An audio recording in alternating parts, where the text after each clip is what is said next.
আলু পটলের একঘেয়ে রান্না খেতে খেতে বোর হয়ে গেলে একবার এইভাবে আলু পটল রান্না করে দেখতে পারো।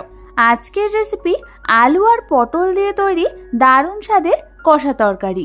এই রেসিপিটা বাড়িতে বানিয়ে নেওয়া যেমন সহজ, তেমনি খেতে হয় কিন্তু দুর্দান্ত। তাহলে চলো এটা বানাতে আমাদের কি কি লাগছে সেটা দেখে নিই। আর আমি সুস্মিতা তোমাদেরকে আমার চ্যানেল ইয়ামিরস বাংলাতে স্বাগত জানাই। এই রান্নাটার জন্য আমি এখানে নিয়েছি ডুমো ডুমো করে কাটা আলু আর পটল। আমি এখানে 6খানা মিডিয়াম সাইজের পটলকে খোসা ছাড়িয়ে এইভাবে কেটে নিয়েছি। আর 2খানা মিডিয়াম সাইজের আলুকেও আমি ডুমো ডুমো করে খোসা ছাড়িয়ে কেটে নিয়েছি। এবার আমি অন্যদিকে একটা মিক্সার গ্রাইন্ডার জারের মধ্যে দিয়ে দেবো একটা মিডিয়াম সাইজের কেটে নেওয়া পেঁয়াজ, 1খানা মিডিয়াম সাইজের কাটা টমেটো, 1খানা কাঁচা লঙ্কা, আর দিয়ে দেবো 1/2 কাপ পরিমাণ জল। এবার আমাদের এটার একটা স্মুথ পেস্ট বানিয়ে নিতে হবে। তোমরা দেখো আমাদের পেঁয়াজ, কাঁচা লঙ্কা আর টমেটোর স্মুথ পেস্ট রেডি হয়ে গেছে। এবার এটাকে সরিয়ে রেখে অন্য একটা মিক্সার গ্রাইন্ডার জারের মধ্যে আমি নিয়েছি 1/2 কাপ পরিমাণ কাজু বাদাম, আর দিয়ে দেব 1 চামচ পরিমাণ পোস্ত আর 1/2 কাপ পরিমাণ জল। এবার আমাদের এটারও একটা স্মুথ পেস্ট বানিয়ে নিতে হবে। তোমরা দেখো আমাদের কাজু পোস্তরও স্মুথ পেস্ট রেডি হয়ে গেছে। এবার এটাকেও সরিয়ে রেখে অন্যদিকে আমি গ্যাস জ্বালিয়ে একটা কড়াই বসিয়ে দিলাম আর তার মধ্যে দিয়ে দিলাম 3 টেবিল চামচ পরিমাণ সর্ষের তেল। তেলটা গরম হলে আমি ওর মধ্যে কেটে রাখা আলু আর পটলগুলোকে দিয়ে দেব, আর দিয়ে দেব 1 চামচ পরিমাণ নুন আর 1 চামচ পরিমাণ হলুদ গুঁড়ো। এবার আমাদের এই আলু আর পটলটাকে মিডিয়াম ফ্লেমে বেশ কিছুক্ষণ ধরে ভেজে নিতে হবে, যতক্ষণ না আমাদের আলু আর পটলগুলো হালকা ভাজা হয়ে যাচ্ছে আর হালকা সেদ্ধ হয়ে আসছে। বেশ কিছুক্ষণ পর তোমরা দেখো আমাদের আলু আর পটলগুলো হালকা ভাজা হয়ে গেছে। এবার আমি এগুলোকে একটা অন্য পাত্রে তুলে নেব। তারপর ওই কড়াইয়ের মধ্যে যে তেলটা ছিল তার মধ্যে আমি দিয়ে দেব আরও 1 টেবিল চামচ পরিমাণ সর্ষের তেল, আর ওর মধ্যে আমি ফোড়নের জন্য দেব একটা তেজপাতা, 4টে এলাচ, 3খানা লবঙ্গ, আর দিয়ে দেবো 1খানা দারচিনি।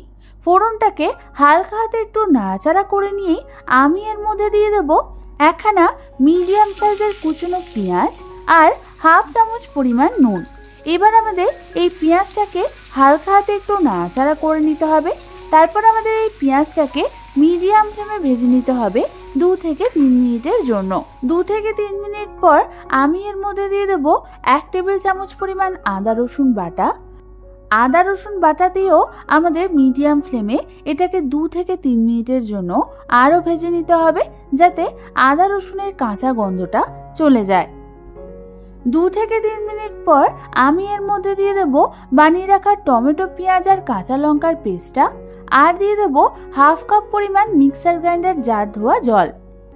এবার আমাদের এই সমস্ত কিছুকে মিডিয়াম টু হাই ফ্লেমে 3 থেকে 4 মিনিটের জন্য ভালো মতো নাড়াচাড়া করে নিতে হবে।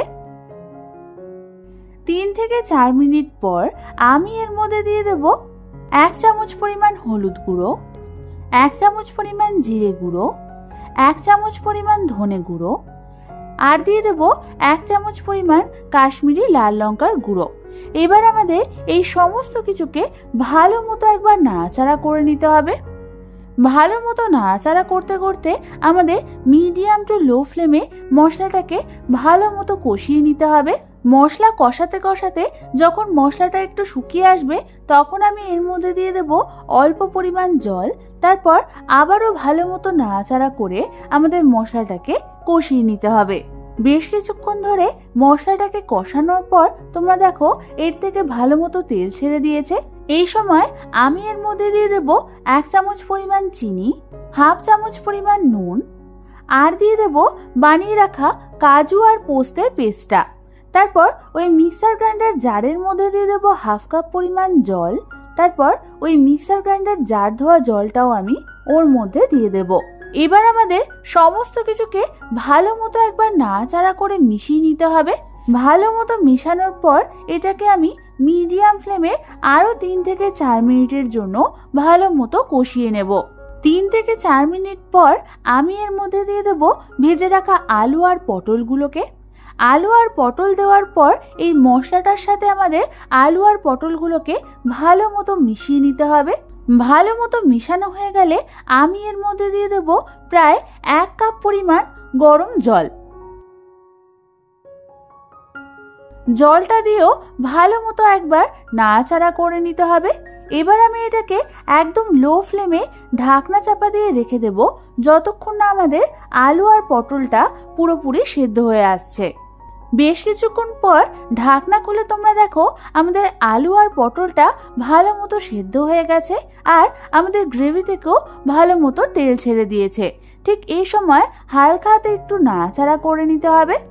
ভালো মতো নাড়াচাড়া করার পর আমি এর মধ্যে দিয়ে দেব 1 চামচ পরিমাণ ঘি, 1/2 চামচ পরিমাণ গরম মশলার গুঁড়ো আর দিয়ে দেব 1 চামচ পরিমাণ কাসুরি মেথি।